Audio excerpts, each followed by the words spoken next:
Jesus, mais uma vez reunidos em Teu nome neste domingo pela manhã. Estamos aqui envolvidos com as vibrações que nos trazem os mentores espirituais para o aprendizado das páginas abençoadas, com a explicação dos nossos orientadores, dos ensinamentos que o Senhor trouxe para nós há 2000 anos atrás. E hoje, num dia especial, pedimos a proteção não necessariamente para aquelas mães que temos acesso, aquelas que conhecemos,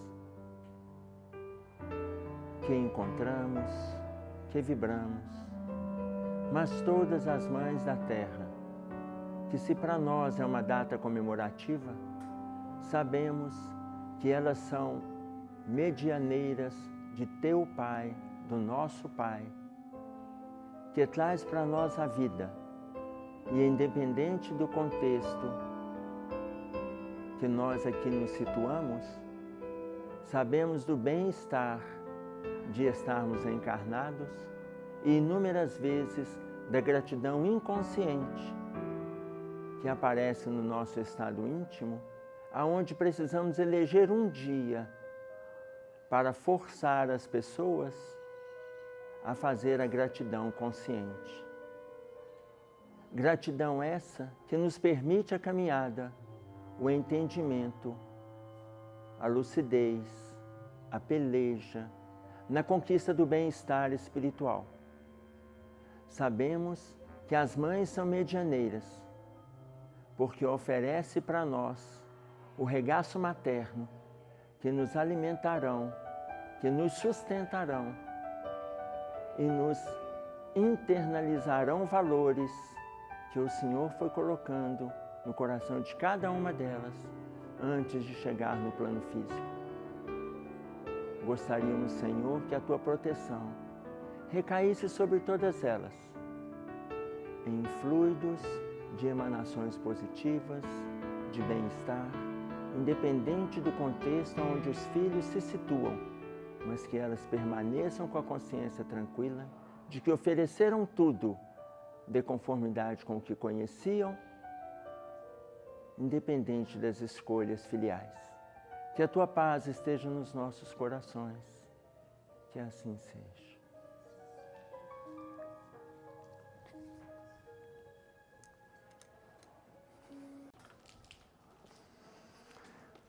Nós estamos trabalhando o livro Religião dos Espíritos e hoje nós vamos trabalhar o capítulo 61, que se chama Doenças Escolhidas. Doenças Escolhidas. Capítulo 61. Doenças Escolhidas. E vai comentar para nós a pergunta 259 do Livro dos Espíritos. 259. Alguém escolhe adoecer? Quem já teve alguma doença? Alguma, não precisa de me falar se foi mais de alguma, não. Pode ser só alguma, uma. Quem já teve, levanta a mão para mim. Todo mundo? Aqui, alguém escolheu adoecer? Não. Mas todo mundo adoeceu. Ele vai falar de doenças escolhidas. E olha que, teoricamente, ninguém escolheu. Na prática, escolhemos? Sim. Sim. Do fato de pertencer ao espírito, a escolha do gênero de provas que deva sofrer, seguir-se-á que todas as tribulações que experimentamos na vida, nós as previmos e buscamos. Todas as tribulações que a gente tem na Terra, todas. A gente previu tudo e buscou tudo? Previmos ou não? Não? Todas? Todas não. Pois ninguém pode dizer que haveis previsto e buscado tudo o que vos sucede no mundo, até as mínimas coisas. Então nem tudo o que está acontecendo a gente programou. escolheste apenas o gênero das provações. O gênero. As particularidades correm por conta da posição em que vos achais. São muitas vezes consequência das próprias ações. Tá claro? Muitas vezes é consequência das nossas ações. Hã? 259 do Livro dos Espíritos. Então vamos pegar um exemplo concreto, porque esse a gente conhece na história. Todo mundo já sabia que Judas iria entregar Jesus? Todo mundo sabia? Estava programado Judas para poder entregar Jesus? Estava ou não? Estava ou não? Não. Isso mesmo, não estava. Não estava. Mas Judas entregou, vendeu. Estava programado que Judas se suicidaria depois? Não. Não. Também não tinha programação de suicídio. Não existe programação de desgraça. Tá claro? Não existe. Existe programação de tribulações. Mas a gente agrava a tribulação. Quando Jesus, conversando com Judas, no início do messianato, quando ele convidou Judas, Judas começou a andar com ele, Judas, ele foi considerado no grupo o quê? O tesoureiro do grupo. Judas andava com uma bolsa tiracolo, Judas não modernizou, não deu tempo, senão ele andaria com uma pochete. Ele não deu tempo dele modernizar, tá claro? Eu já modernizei, né? Eu sou mais moderno do que Judas. 2000 anos atrás eu andava com a bolsa tiracolo. Tá claro? Quando ele estava com a bolsa tiracolo, ele falou para Jesus assim, veja, isso é uma colocação de irmão X. Ele falou para Jesus, Senhor, estamos recebendo muitas doações para a causa. Estou aqui com alguns valores. Olha a orientação de Jesus. Guarde os valores. Se nós precisarmos, vamos buscar com você. Entretanto, e aí vem a orientação, cuidado com o dinheiro, porque por causa dele, muitos estão se perdendo. Ô, gente, a orientação está aí. 3 anos antes de Judas se perder pelo dinheiro. Naquele momento que os dois estavam ali, na ceia, na última ceia, naquele momento, o que Jesus falou? Um de vós irá me trair. Um de vós. Tá claro? Na hora que Judas se atenta para fazer o movimento da traição, a hora que ele vai lá e vai contra a fala de Jesus, logo depois ele recebe 30 moedas, tá? Por ter vendido Jesus. Ou seja, olha o que Jesus falou lá atrás. Por causa do dinheiro, muitos estão se perdendo. E Judas se perdeu ali. Entenderam? Ah, mas Judas estava programado. Não, era uma tribulação, porque ele tinha uma dificuldade que é financeira. Ele tinha. Muitos de nós temos dificuldade financeira. O que mais? Dificuldade com o sexo. O que mais? Só isso que nós temos. Comida, com a gula. O que mais? Quase isso. Orgulho, vaidade, egoísmo. Aí são os vícios morais. Fofoca. Todos nós temos uma pitada disso, cada um tem a sua. Uns mais e outros menos. Dificuldades que a gente traz, ok?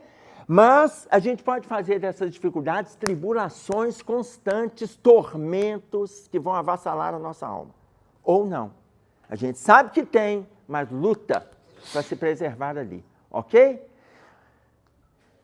Por que nós estamos dando esses exemplos? Vamos ao texto. Doenças escolhidas.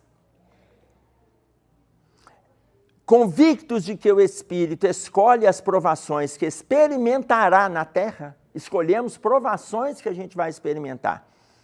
Quando se mostre na posição moral de resolver quanto ao próprio destino, é justo recordar que a criatura durante a reencarnação elege automaticamente para si mesma grande parte das doenças que se lhe incorporam às preocupações. Só de nos envolvermos com a Terra, a gente já elege automaticamente grande parte das doenças que se incorporam às nossas preocupações. alguma doença que a gente elege automaticamente?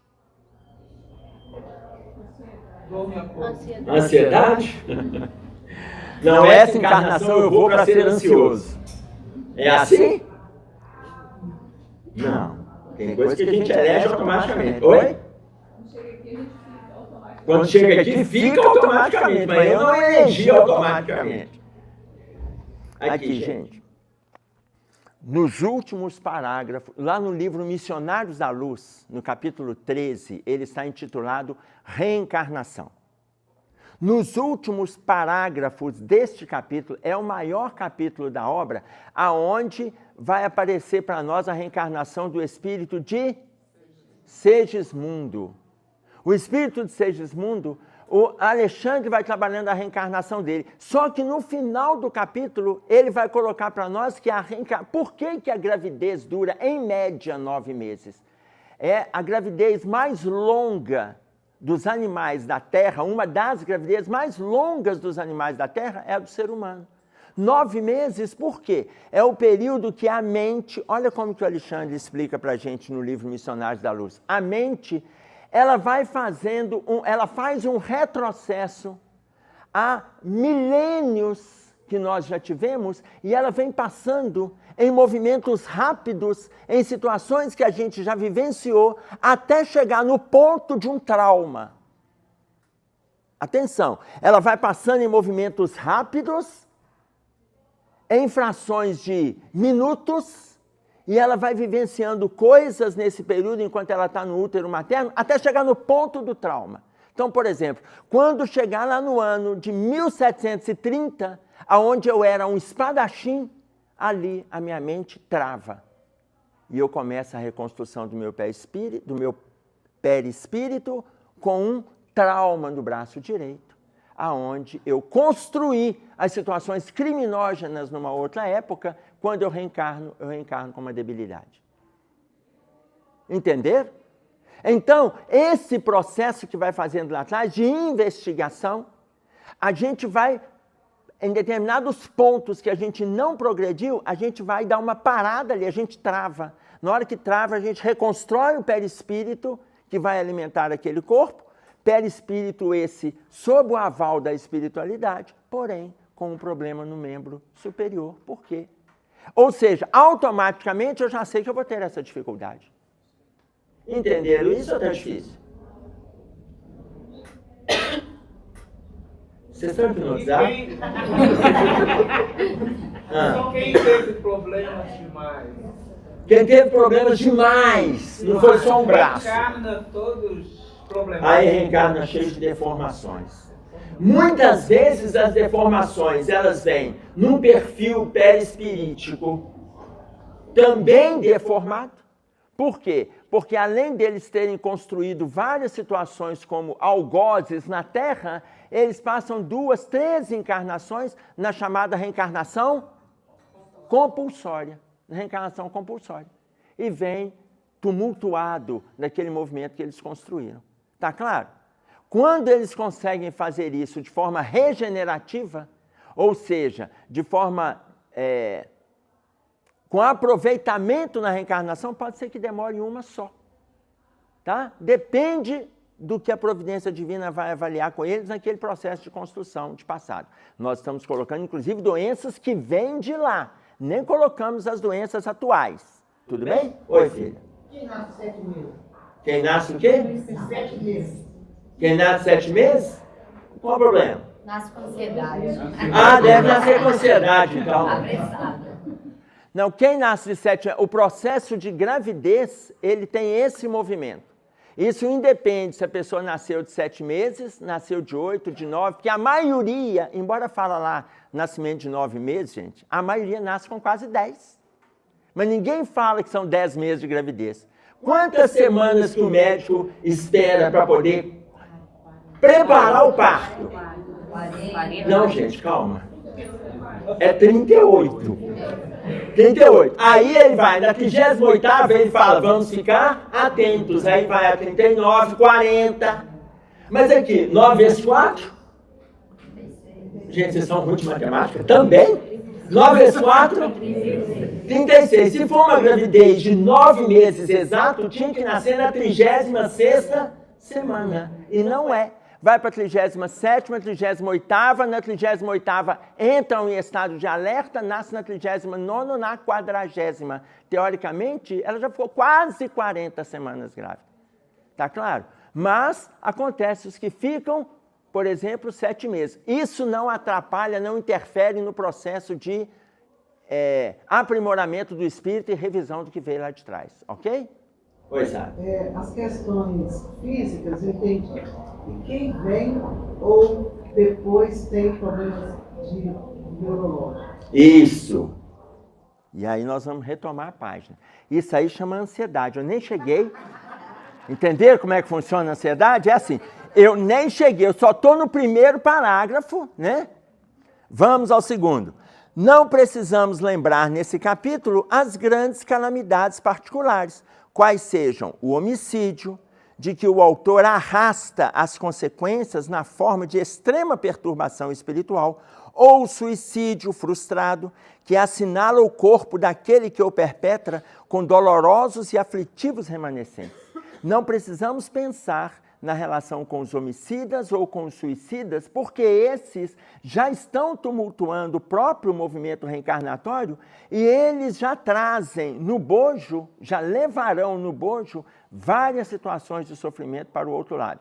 Não está dizendo desses porque cometem um crime aqui, passam pelo sofrimento do lado de lá, invariavelmente, e reencarnam resgatando os crimes que cometeram. Não são esses, que são alguns exemplos que a gente estava dando no início. Deter-nos-emos de modo ligeiro no exame das decisões lamentáveis que assumimos quando entrelaçados no carro físico, sem saber que lhe martelamos ou desagregamos as peças. E aí ele coloca, sempre que já tenhamos deixado as constrições do primitivismo, todos sabemos que a prática do bem é simples dever e que a prática do bem é um único antídoto eficiente contra o império do mal em nós mesmos. Todos sabemos que a gente tem que estar fazendo bem. Sabemos ou não? Sim. O historiador Décimo Júnior, mas ele é conhecido como Juvenal, porque é 10º Júnior Juvenal. Daí vem uma frase, é dele que vem a frase, que todos conhecem. Mente sã?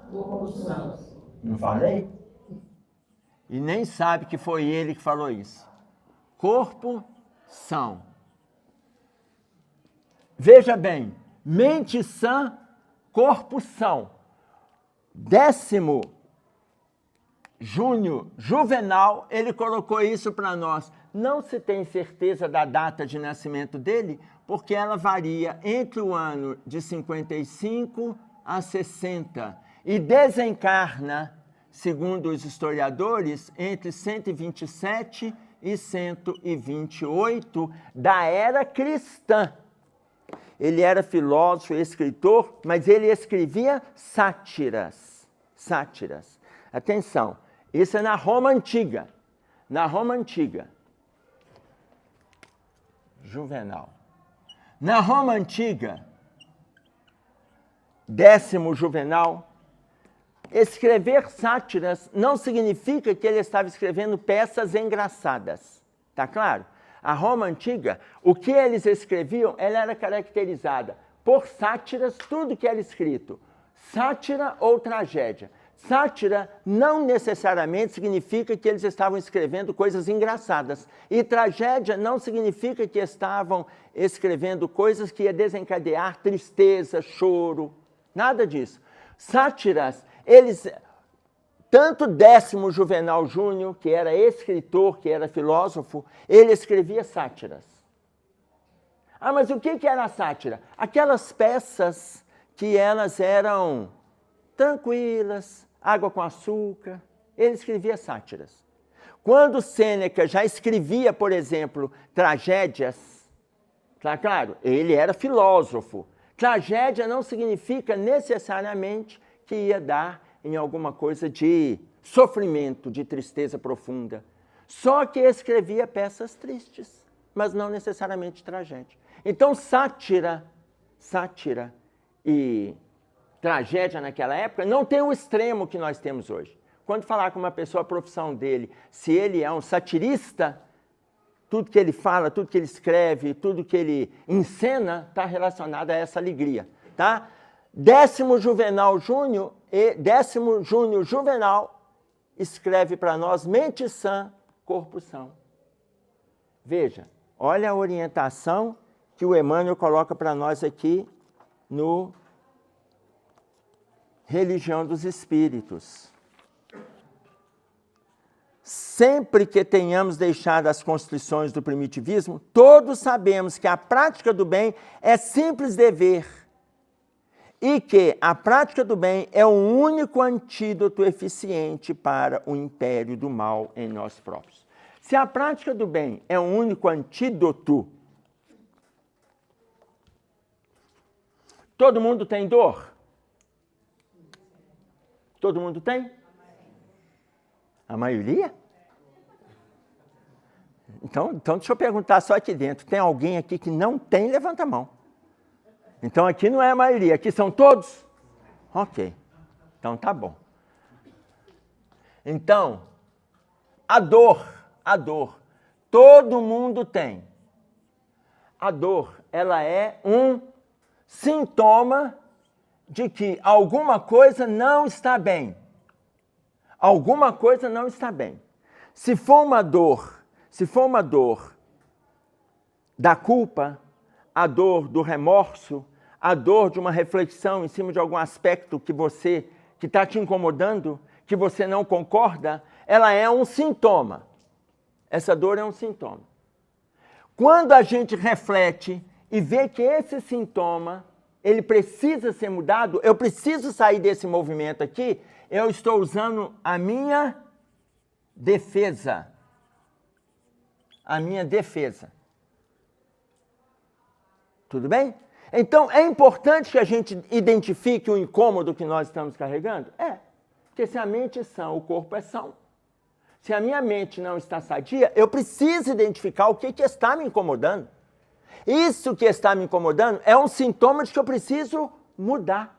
É a minha forma de me defender. Mas se eu não faço movimento nenhum de mudança, se eu não faço, o que era só dor, agora vira o quê? Vira doença. Vira doença. Aquilo que agora virou doença, antes era só um sintoma para eu sair do quadro. Agora doença. Ou seja, o processo está em mim. O quê? Somatizado. O que é somatização? O que é somatização? Você tem até 10 horas para responder. O que é somatização? Aquilo passa para o corpo. Passa para o corpo. Passou para o corpo, é um processo de somatização. Quando chega na somatização, antes você podia ter se defendido. Você não se defendeu do sintoma, não se defendeu da dor. Se você não se defendeu, a dor transforma em doença. O que antes era sintoma, vira somatização, vem para o seu corpo. O que antes era defesa, agora é desintoxicação. E aí, a pessoa precisa passar por um processo medicamentoso, farmacoterápico, né? Ou seja, a terapia por medicamentos, quimioterápico, radioterápico e outros processos. O que eu chamo isso aqui, então? Isso aqui é a nossa escala DSD. Doença, sintoma e defesa. Se nós não nos cuidarmos aqui, vira doença, somatização e desintoxicação. A maioria de nós na Terra estamos envolvidos com o processo de desintoxicação. Toma remédio para isso, faz tratamento daquilo. Está claro? Desintoxicação. Agora, tem gente que não está nesse processo? Ótimo. Não precisa de nada disso? Ótimo. Mas está descobrindo o mal-estar? Descobriu? Se cuide. Antes de agravar. Se cuide. Aí, o Emmanuel vai dar esses exemplos para nós. Isso aí é só para a gente historiar tanto a fala do Emmanuel quanto a fala do historiador Juvenal. Aí o Emmanuel diz assim. Está pedindo lá. Oi, filho. Pode. Olhando a grosso modo, parece que o processo de desintoxicação termina com medicação. Mas a gente tem que entender que medicação é droga. Sim. Legalizada ou não. E depois disso, depois que você equaliza a questão, você tem que melhorar o seu corpo pelo efeito da droga que você consumiu. Sim. Então, a desintoxicação ainda continua e em outro nível, não é o fim. Sim. Aí, só para a gente acrescentar, porque quando a gente fala o processo de desintoxicação, a gente lembra dos tratamentos convencionais, né? Existem inúmeros tratamentos não convencionais, mas eles acontecem quando a gente descobre um mal-estar. Agora, eu preciso de passar pelo mal-estar do adoecimento? Não, gente. Nós temos várias terapias que nos ajudam no processo de autocura sem que eu transporte isso para o corpo físico. Existem vários tratamentos, eu não preciso de ter o corpo doente para eu passar por isso, não. Eu posso começar no processo de desintoxicação, no movimento de defesa. E aí sim, eu já estou sentindo que tem um mal-estar, deixa eu procurar o tratamento. Eu já estou sentindo que eu não estou bem. Está claro? Que é isso aí. Aí o Emmanuel coloca assim, entretanto, rendemo-nos às sugestões do mal, criando em nós não apenas as condições favoráveis à instalação de determinadas doenças no cosmo orgânico, mas também ligações fluídicas aptas a funcionarem como pontos de apoio para as influências perniciosas interessadas em vampirizar-nos a vida. Qual a influência perniciosa interessada em vampirizar a gente? Os desencarnados. Por que que eles existem? Por que que existem os obsessores? Por causa do nosso campo vibracional. Gente, sabe o que está acontecendo com o umbral hoje, 2025? O que está acontecendo com o umbral? Não tem vaga. Umbral não tem como ter vaga, não, gente. Ele está ficando vazio. O que está acontecendo com o umbral? Ele está diminuindo. Uai, está diminuindo? Isso é bom ou ruim? Ó, vou mostrar os dois lados. Ele está diminuindo porque o povo está vindo. Então ele está diminuindo, está todo mundo encarnado. Está uma beleza, gente. E está uma peleja também. Está claro? Tanto que o Raul Teixeira coloca para nós, muitos de nós achamos que é melhor ter aquele criminoso do outro lado. Porém, quando ele está encarnado, aquele criminoso, ele tem 70% das suas habilidades criminógenas abafadas. Está claro? Ele tem 70%. Quando ele desencarna, ele recupera os 70%. Ô, gente. Aí a gente fala assim, livre de mais um, CPF a menos. A Polícia Militar adora falar isso, né? Um CPF a menos. CPF a menos? Ganhamos mais. Agora, o que está acontecendo? Está diminuindo. Por que está diminuindo o umbral? Está ficando menos denso o umbral. Eles estão reencarnando. Quando saem daqui, para onde vão? Umbral de novo, não. Libera o umbral. Joana de Ângeles, eles estão sendo recambiados lentamente para planos inferiores. Sendo recambiados para planos inferiores.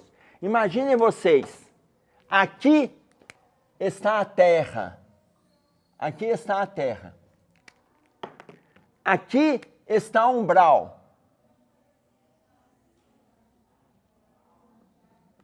Aqui está o umbral. À medida que estão reencarnando, o que acontece com o umbral? Ele está diminuindo, ele está estreitando. Então, se vocês acharem que vão continuar no caminho da perversão e vai para o umbral, está diminuindo. Isso não é o solzinho não, viu, gente? Vocês vão achar que é um solzinho, não é não, é treva. Então, imagina, o umbral está diminuindo.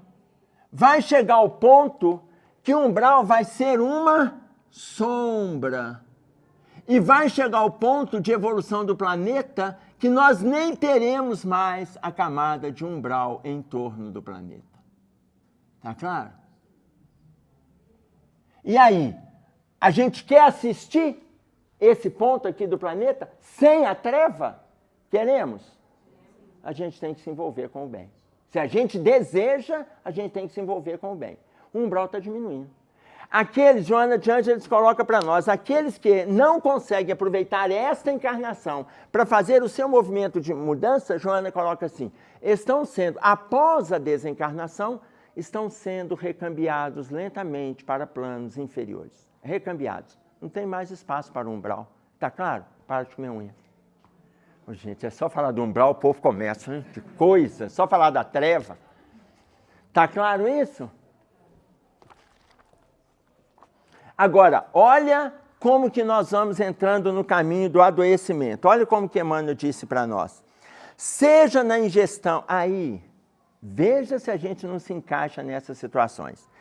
Seja na ingestão de alimento inadequado. Vocês estão meio sem graça, na primeira fala. Na ingestão de alimento inadequado, por extravagâncias à mesa. Qual o valor disso? Qual o nome disso? Por extravagância à mesa. Você já está o suficiente? Tá bom, gente. Agradece a Jesus que colocou aqui a pessoa do seu lado, que te alimentou naquela festa, naquele convite. Ótimo. Seja na ingestão de alimento inadequado por extravagância à mesa, seja no uso de entorpecentes, das drogas mais simples às mais complexas. Todas, no uso de entorpecentes. Tem quantos colegas nossos estão usando a droga, estão usando, e ainda com um discurso, qual? Só um pouco. Faz mal não. Só um pouco. No alcoolismo, mesmo brando, alcoolismo brando. Como é que é o alcoolismo brando e o raivoso? Porque o contrário do brando é a raiva. Como é que é o alcoolismo da raiva? A bebida social. A bebida social. Alcoolismo brando e alcoolismo raivoso. Imaginem vocês. O historiador, o médico,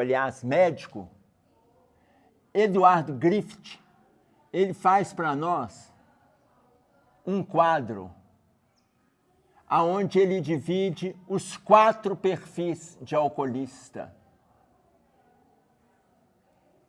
Ele divide em quadrantes. Ele chama de o alcoolismo social, quadrante A. Ele é um médico, psiquiatra americano, britânico. Eduardo Griffith, ele coloca o alcoolismo do quadrante A, é aqueles que a gente encontra que bebem socialmente, mas esse é socialmente mesmo, ele não excede. No quadrante B, ele coloca para nós o alcoolista, que é o alcoolista problema. Ele sai do quadrante A, mas ele é problema. Quando ele bebe um pouco mais, ele vai aprontar. Vai aprontar alguma coisa. Ou ele vai fazer aquelas piadas. Você já viu piada de quem bebe? Ela é sem graça, não é? E é bacana porque só ele ri. E ele continua, ele conta outras. Tá claro? É o alcoolista problema. Alcoolista, problema, que tem aquele que chega em casa e dorme, tem aquele que chega em casa e xinga, e quebra, e aumenta o tom de voz. Alcoolista, problema. Tem aquele que vai se tornar alcoolista dependente, que é do quadrante C. Esse aqui é aquele que não dá conta de viver sem o álcool. Esse aqui vive sem o álcool, mas quando ele bebe, ele excede. Tá claro? Ele excede.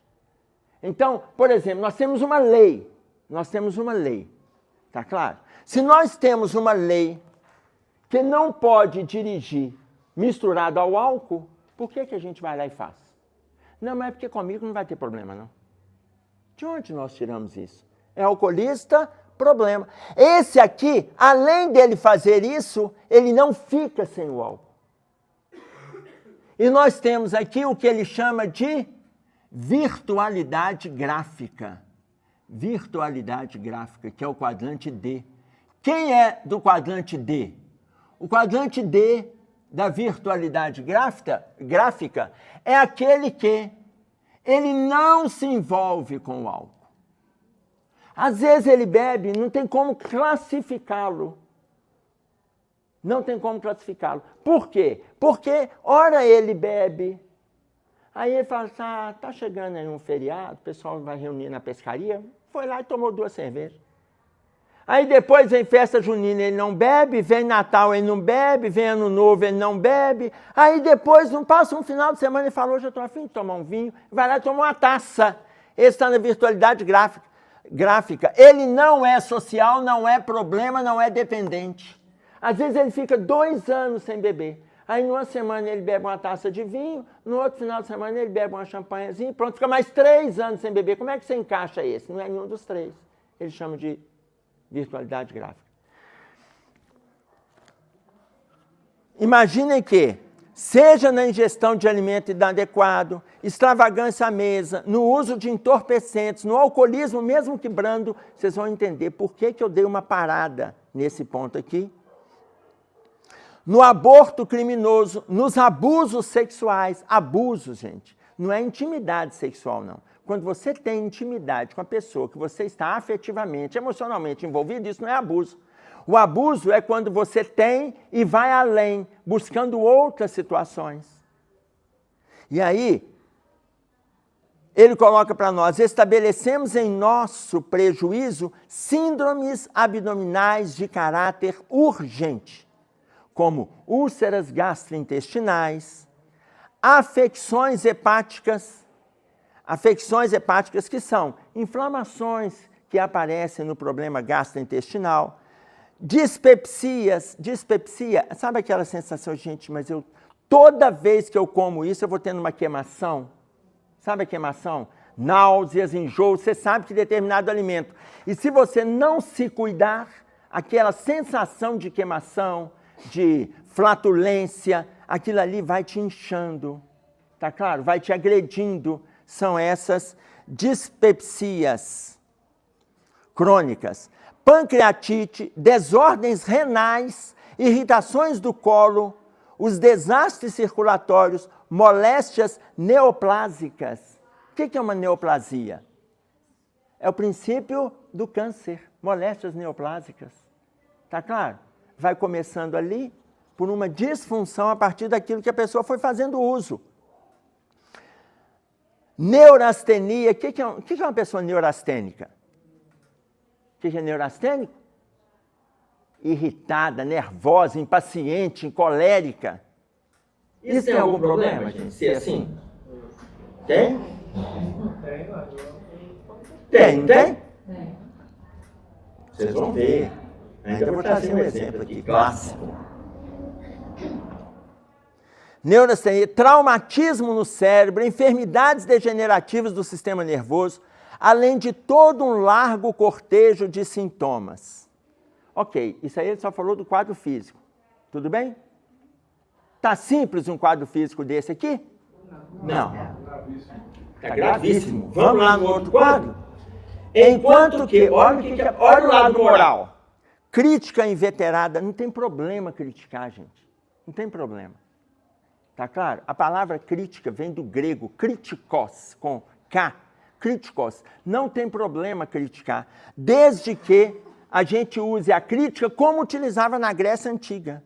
Uma sugestão, uma alternativa, uma boa ideia. Só que a gente não consegue. Quando a gente critica, a gente é ferrenho.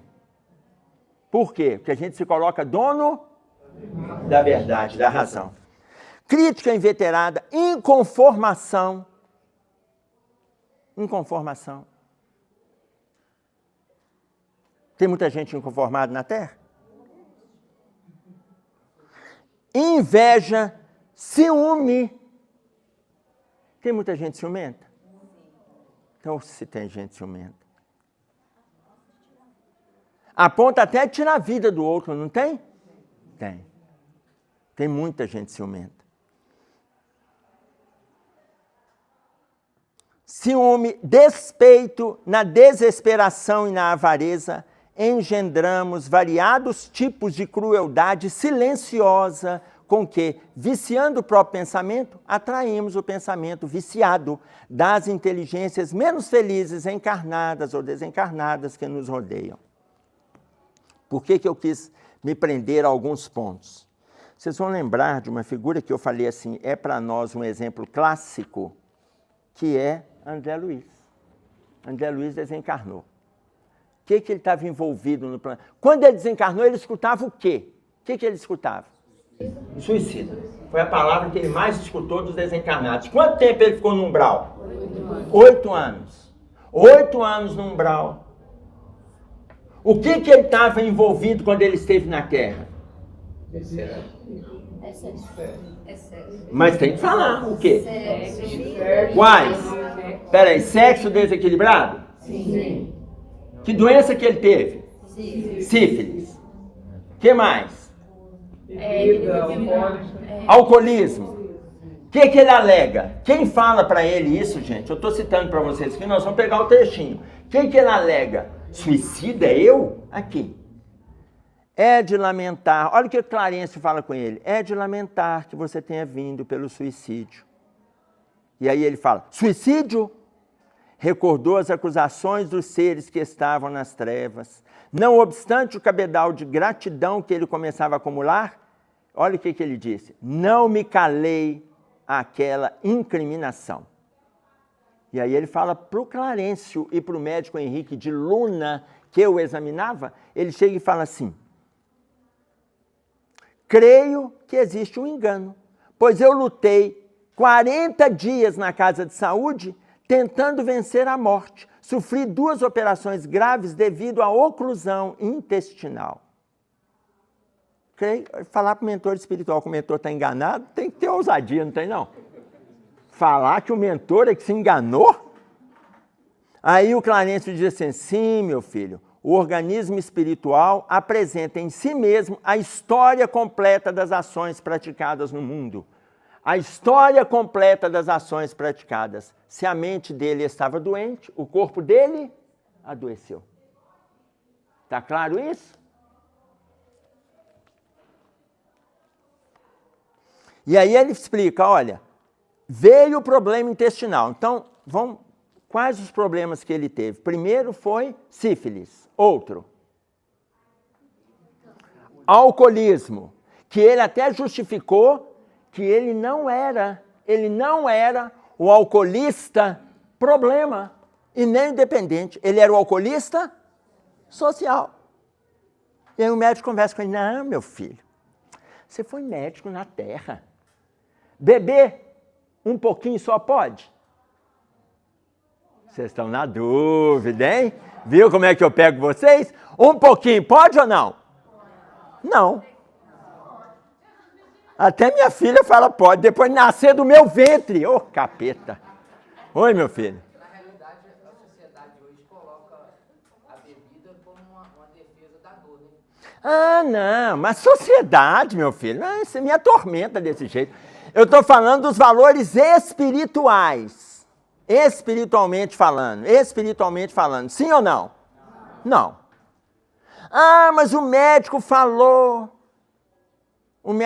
que se eu beber um vinho todo dia, é bom para o coração. Coração de quem, gente? Tá claro? O coração é bom para o bolso dele. Tá claro? Bom coração de quem?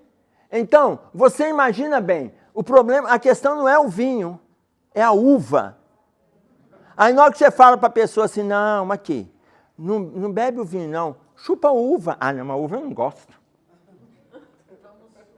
Por quê? A uva, o amendoim, o mirtilo, eles trazem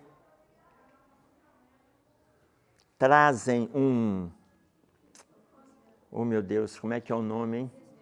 O resveratrol, parabéns. Resveratrol, a uva, o mirtilo, o amendoim traz o resveratrol. A hora que traz o resveratrol, isso é que faz bem para o coração. Aí vai, não, mas se você beber uma dose de vinho todo dia, tem gente que ainda fala assim, é para abrir o apetite no almoço. Ô, gente, precisa de abrir o apetite. Se você não tiver com apetite, fica sem almoçar. Você vai ver como é que você vai jantar. Vai ser uma beleza. Tá claro? Ah, não, o médico... Não, a gente abre mão daquilo que é saudável para nos tratarmos, para nos alcoolizarmos. Então, o André Luiz, ele tenta justificar. O que mais? Nós falamos aí da sífilis, falamos do alcoolismo, o que mais que ele tinha envolvimento? Falamos 2, faltam 3. A gula. O que mais? A ira, a raiva dele. Não, ele não fumava, não. Não? Ele fumou no filme. No filme é muito bacana, porque o filme botaram André Luiz fumando, ele não fumou. No filme, ele aparece conversando com o ministro Genésio, na hora que ele vai pedir trabalho aqui na Terra, trabalho no plano espiritual, ele aparece conversando com o ministro Genésio. Mas no capítulo 13 desse livro, ele não está conversando com Genésio, ele conversa com Clarencio. Então são algumas alegorias que aparecem no filme. No filme, ele aparece, Emmanuel aparece conversando com ele, ele não conversa com Emmanuel. O Emmanuel não aparece no livro Nosso Lar. Tá claro? Enfim, voltando. A bebida, a sífilis, a gula, a cólera e o câncer. E o câncer. Que aí o médico vai falar com eles. Veja bem. Ó, acabei abrindo aqui. Peraí que eu vou lá no 4. Ué, O seu... Oi. a inconformação então surge lá? Se a inconformação surge lá, mas não tenha dúvida. Inúmeras situações a gente nasce parcialmente inconformado. Aqui a gente dá vazão para quê? Para as inconformações. O que nós estudamos lá no Velho Testamento? Lá no Velho Testamento. Lá em Jeremias, no capítulo 4, no versículo 14. Velho Testamento. Até quando hospedarás contigo os teus maus pensamentos? Até quando, Jeremias? Isso tem mais de 2.500 anos que foi falado. Mais de 2.000. Ou seja, se eu já tenho dificuldades, quando eu chego aqui, eu dou valor às inconformações, às dificuldades. Tá claro? Aí olha o que ele coloca. A oclusão que você faz referência no intestino são elementos cancerosos que, por sua vez, vindas de algumas leviandades do meu estimado irmão no campo da sífilis. Olha, o problema do câncer foi agravado por causa do desvario sexual. Ô, gente, olha a orientação que ele vai trazer. A moléstia talvez não assumisse características tão graves. Não assumisse. Se o seu procedimento mental no planeta estivesse enquadrado nos princípios da fraternidade e da temperança. Ou seja, se ele fosse mais solidário e menos raivoso, talvez não tivesse acontecido a gravidade daquilo que ele adquiriu. Exemplo entre nós. A gente está envolvido com o trabalho. Faz uma coisa aqui, faz outra coisa ali. Muitas vezes a gente carrega determinado vírus, a gente carrega, que fica adormecido ali, porque enquanto a gente está trabalhando, a espiritualidade ela vai nos fortalecendo para a gente utilizar aquilo em nosso favor. Quando a gente começa a alimentar situações negativas, essas situações negativas, e a gente sai da tarefa, sai do trabalho, essas situações negativas vão ganhando força. Por isso é que ele fala aqui que se ele tivesse, a moléstia não assumiria características tão graves se o procedimento mental dele na Terra tivesse nos princípios da fraternidade e da temperança. Vou pegar um exemplo da fraternidade, gente. Você abre a bibliografia, abre as pesquisas e veja o número de pessoas que estão envolvidos com a fome na Terra. A gente vê lá quantos estão com fome, quantos estão com frio. Gente, não era, tá? Não era para ninguém, não era para ninguém desencarnar de fome ou de frio, mas desencarnam. Por que que elas desencarnam? Porque o problema na Terra não é a fome e o frio, o problema é o abandono. Se nós fôssemos mais solidários, não teríamos gente na Terra morrendo de fome e de frio. Não teríamos. Se uma pessoa morre de fome, é porque faltou alguém para alimentá-la. Se uma pessoa morre de frio, é porque faltou alguém para agasalhá-la. Não era para ter gente morrendo de fome e de frio no planeta. Mas tem gente morrendo de fome e de frio. São milhões de pessoas. São milhões. Não estamos falando de 10, 20, que a gente ouviu falar, não. Porque falta solidariedade. O que ele está falando aqui? Se ele tivesse se envolvido de forma saudável com a fraternidade, isso não teria acontecido. Aí fala mais. Você nunca imaginou que a cólera fosse um manancial de forças negativas para nós mesmos? A cólera. Aqui ele falou do câncer, falou da sífilis, está falando da cólera. A ausência de autodomínio no trato com os semelhantes. Aí fala mais, olha bem. Já observou você, meu amigo, que o seu fígado foi maltratado pela sua própria ação? Que os rins foram esquecidos com terrível menosprezo às dádivas sagradas? Olha como é que ele foi agredindo o corpo físico dele. E todo o seu aparelho gástrico foi destruído à custa de excesso de alimentação e bebida alcoólica. Tudo foi destruído. 40 e poucos anos ele retorna para o plano espiritual. Novo, não é? Aparentemente sem importância. Ou seja, gula e bebida alcoólica aparentemente sem importância. Pois então, devorou-lhe a sífilis energias essenciais. Como você pode ver, o suicídio é incontestável. Entender? Wendy, Pode falar. você podia falar um pouquinho sobre a questão do Alzheimer, que ela, pelo que eu entendo, ela não é uma doença escolhida. Se eu percebo, eu entendo que ela não seja uma doença escolhida, que ela deve ser um benefício, dependendo de quem está vendo, como filho ou como uma pessoa que está recebendo também isso dentro de casa. Como é que você vê? O Alzheimer e o Parkinson, estou pegando aí o exemplo das demências. As demências, na realidade, elas são doenças onde a pessoa passa por reflexões absolutamente necessárias, aonde ela vai atender a família, mas é principalmente a família. Por quê? Porque para a família é um exercício de paciência inenarrável. Para quem tem um membro com uma dessas duas doenças, é inenarrável o exercício de paciência. E para aquele que sofre essas dificuldades? Normalmente foram pessoas que se envolveram muito mais com questões da matéria do que com as questões do espírito. Muito mais com as questões da matéria. Seja na questão financeira, seja nas questões sexuais, seja nas questões da vaidade, muito mais com as questões da matéria. No momento que ele está adoentado, no momento que ele está, é para o espírito um movimento de reflexão, que muitas vezes quem está encarnado e convive junto não percebe. Mas é para a família um exercício de paciência inesgotável. Filhos que cuidam, marido ou esposa que cuidam, tá claro? E às vezes fica 2 anos, 5 anos, 8 anos, 15 anos naquele estado. 15 anos naquele estado. O que a família aprende, o que todos crescem, e às vezes não desencarnam porque a espiritualidade não permite. Que a família ainda tem coisas para resolver. Quando ele não tem coisas para resolver, é do outro lado. Exemplo. Chico Xavier foi visitar uma pessoa... Ô, filha, acende a luz aí para mim, por favor. Por mais que o salão esteja cheio, a nossa luminosidade ainda está fraca. Nossa luz não está clareando o ambiente. Oh, gente, mas é uma beleza. Então, imaginem vocês. Quando o Chico foi visitar um paciente, ele foi visitar um paciente que estava em coma há 14 anos. Os médicos disseram para a família que o melhor já seria trabalhar o desligamento dos aparelhos.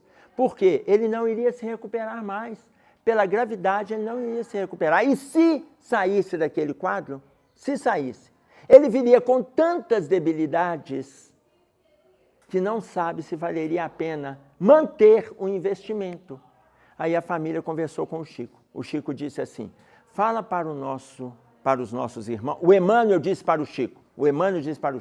Na hora que eles conversaram com o Chico, o Emmanuel estava junto, no hospital. O Emmanuel disse assim, fala para os nossos irmãos que não permitam que desliguem os aparelhos. Não permitam. Porque ele tem muitos inimigos do lado de cá. Ele está em coma porque nós o colocamos em coma. Nós o colocamos. Então, muitos dos inimigos que estão esperando por ele estar demorando a desencarnar, muitos já desistiram. Mas ainda tem um grupo que está resistente. Deixa ele no corpo que a gente está segurando. Deixa ele no corpo, para que os outros desistam. Porque embora ele tenha muitos inimigos do lado de cá, ele também tem amigos que estão zelando por ele. Gente, se não é a hora de morrer, não faz força, não. Você não sabe quem vai te receber, fica quieto aqui. Fica quieto aqui, tá claro? Você não sabe quem vai te receber, dependendo de quem está lá para te receber, olha, você vai ficar assim, meu Deus, eu podia ter ficado mais 5 anos. Para quê? Para desistir, tá claro? Então, muitos dos familiares que estão nesse quadro, vamos cuidando, vamos atendendo, vamos orientando, vamos lá, vai precisar de colocar a fralda, vamos colocar, vai precisar de higienização, vamos colocar, vai precisar de sonda nasogástrica ou de sonda gástrica, olha, vamos fazendo e tal, porque a gente não sabe o compromisso dele espiritualmente, mas e o dele para conosco? Aonde está fazendo com que nós exerçamos aí o movimento de fraternidade e de paciência. Tá claro? Oi, filho. Oi, Emerson.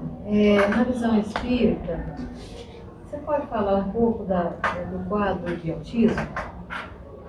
Veja bem, nós temos 2 situações aí que a gente pode colocar da questão espiritual. O Jorge Andréa, ele fala para nós no livro A Visão Espírita nas Distonias Mentais, que a grande maioria dos espíritos que vieram ligados ao autismo está relacionado a perfis perispirituais que no passado eles tiveram grandes dificuldades com a solidariedade. E por estarem muito envolvidos com o egoísmo, nesta eles construíram para si um mundo completamente fechado. E o trabalho dos técnicos, dos psicólogos, terapeutas ocupacionais, fonoaudiólogos, médicos, qual o trabalho dos técnicos? Tirá-lo dessa redoma e socializá-los, porque eles já estão vindo de outra época ou de outras épocas num movimento egoístico, desastroso, onde eles construíram um mundo só para eles. Essa é a primeira colocação que está no livro A Visão Espírita nas Distonias Mentais, de Jorge Andréa. Ok. A segunda colocação, Divaldo Franco traz para nós que pode ter o problema espiritual, reencarnatório, mas muitos espíritos vindo de outros orbes já não estão dando conta deste ambiente e aceitaram reencarnar conosco e estão trazendo, inclusive, lições aonde o predomínio do foco tem sido o caminho que eles escolheram, seja o foco na arte, na música, no aprendizado, não carregando desvalores reencarnatórios, não carregando desvalores. Eles estão vindo, muitas vezes, missão de atender determinadas demandas em empresas, em famílias, em melhorias, geralmente, tá claro? Para todos que estão ali envolvidos, tá certo? Então, essa visão de Jorge Andréa, que aconteceu antes, estava muito baseado numa obra que se chama A Fortaleza Vazia, de um psiquiatra que é Bruno Bettelheim. Bruno Bettelheim, ele coloca para nós o livro A Fortaleza Vazia, é um compêndio, onde ele vai falar do autismo, mas o autismo propriamente dito e antes sem as suas variações. Hoje nós temos as variações. Depois surgiu o Asperger, depois surgiu os níveis, não se fala nem Asperger mais, nível 1, nível 2, nível 3, nível 4, nível 5. Tá claro? Então hoje a gente os vê socializados, focados, atendendo, e muitos com autismo leve e outros com agravos. Tá claro? Mas já não mais com aquela visão de que são perfis egoístas que estão chegando à Terra. O nosso papel não é diagnosticá-los. O nosso papel é fazer o melhor que a gente pode, independente do quadro, seja de Alzheimer, seja de Parkinson, seja de autista, seja o transtorno, o TDA e TDAH, seja o transtorno desafiador, transtorno opositivo desafiador, o TOD. Porque TOD, na minha época, é o mesmo TOD da época de vocês, e nós adoramos o TOD. Vai ter um filho TOD. Tá claro? Nós gostamos do TOD achocolatado. Tá claro? Esse é o TOD que a gente gosta. Vai ter filho TOD hoje. E tem um subtipo de humor agora. Sim. E aí vem ainda os transtornos de humor. Tá certo? Ô pai, mas isso da pergunta do Cássio, necessariamente aquele espírito não é uma doença escolhida? Pode ser o Alzheimer, o Parkinson. Aí eu vou voltar aqui, isso que vocês viram chama ansiedade. Eu vou voltar aqui. Estou fechando o texto, vou voltar aqui. Exteriorizando ideias conturbadas, atenção, exteriorizando ideias conturbadas, assimilamos as ideias conturbadas que se agitam em torno do nosso passo. Elementos esses que se nos ajustam ao desequilíbrio emocional, agravando-nos as potencialidades alérgicas ou pesando na estrutura nervosa que conduzem à dor. Ou agravando potencialidade alérgica para quem tem essas dificuldades, ou pesando estruturas nervosas que conduzem à dor, quando a gente começa a vivenciar essas coisas todas do parágrafo anterior. Mantidas tais conexões, surgem frequentemente os processos obsessivos, que muitas vezes, sem afetarem a razão, nos mantêm no domínio de enfermidades, fantasmas que nos esterilizam as forças e pouco a pouco nos corroem a existência. Fantasma que vai corroendo o nosso estado íntimo. Tá claro? Guardemo-nos contra a perturbação, procurando o equilíbrio e compreendendo no bem, expressando bondade e educação, a mais alta fórmula para a solução dos nossos problemas.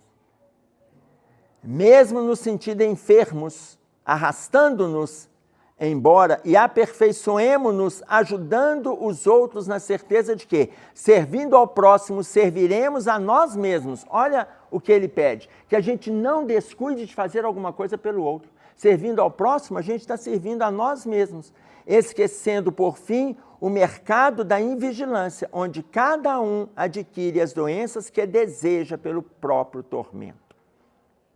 Por mais que a gente pense, mas isso não foi uma doença escolhida. A partir do meu movimento com essas conexões doentias, eu sei que lá na frente adoecerei. A gente já sabe que a gente adoecerá. A gente pode não concordar. Pode no final ainda falar assim, isso é bobagem. Não vai acontecer nada disso não. Lá na frente, quando vier o mal-estar, olha o que ele diz para nós aqui. O mercado da invigilância, onde cada um adquire as doenças que deseja pelo tormento próprio, gente. Ah, mas não foi ele que escolheu. Já sabe. E se alguém falar aqui, entre nós, a pessoa pode ter escutado isso aqui, escutado aqui e continuar, não tem problema nenhum continuar. Mas agora ele está continuando consciente. Agora está lúcido. Ah, não, mas eu não acredito que vai ser assim, não. Não tem problema não acreditar. Problema nenhum, não, é. Ninguém é obrigado a acreditar em nada disso. Mas cada um vai caminhar no seu momento. E aí o Evangelho segundo o Espiritismo coloca para nós, no último capítulo, no capítulo 28, que vai falar sobre coletânea de preces, no trechinho que fala sobre o pão nosso de cada dia, que vai falar várias preces, mas primeiro ele vai dissecar o Pai Nosso. Ele fala assim, antes de reclamar da sorte, observa se o que está acontecendo não é resultado das suas próprias ações. Porque a gente fala assim, gente, eu não tenho sorte. Você vê que má sorte? Apareci com um problema gastrointestinal. Você vê que má sorte? Estou evacuando sangue. Aí começa a avaliar como é que foi a sua encarnação, suas questões mentais. Nossa, me apareceu um tumor no seio. Nossa, mãe, você viu o meu pulmão, eu estou com ele. Avalia como é que foi o seu movimento. E se você não conseguir as respostas pela série de informações que a virtualidade apresenta para nós, não conseguir resposta, busque ajuda com pessoas especializadas que estão prontas para orientar, para discutir, para rever junto aquilo que pode ser mudado. Porque tem muita coisa que pode ser mudada e tem coisa que pode ser agravada, como aconteceu com André Luiz. Está claro isso? Aqui, não dá tempo mais. Então, eu espero que tenha respondido, que a gente tenha atendido o texto. Se não deu tempo, vocês fazem favor de pesquisar e aprofundar, porque o que a gente mais faz é citar referência, tá claro? Então, assentem, estudem, leiam, tá? E não se contentem com o que a gente traz aqui. Aliás, não se contentem com nenhuma colocação que palestrante trouxer aqui ou em qualquer outra casa espírita. Não se contentem. Porque quando a gente se contenta, a gente se acomoda. E a gente passa a achar que ali é que está a razão. E a razão vai acontecer a partir dos nossos aprofundamentos. Tudo bem? Nós vamos fazer a prece para a gente encerrar. Vocês estão vendo o anúncio do nosso bazar, que vai ser na semana de Corpus Christi.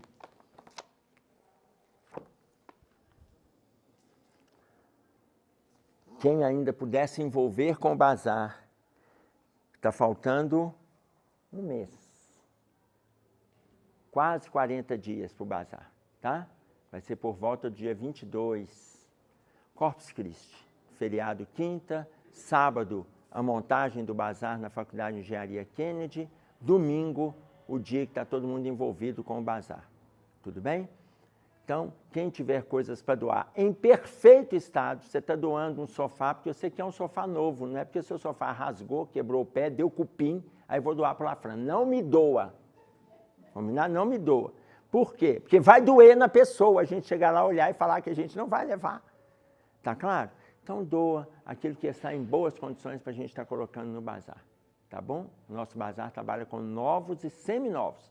Então, quem puder se envolver conosco, continua fazendo as campanhas, está faltando 40 dias para o bazar e é um dia que a gente faz o bazar para ajudar no trabalho da casa, ok? Vamos fazer a nossa prece para a gente encerrar?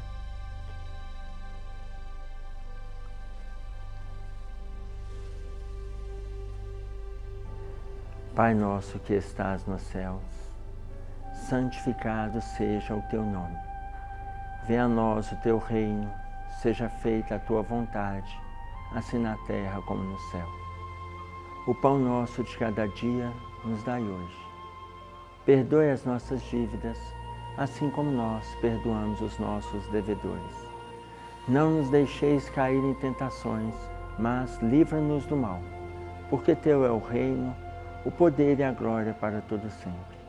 Com esta prece, Senhor, estamos encerrando o nosso estudo desta manhã de domingo. Fique conosco, que assim seja.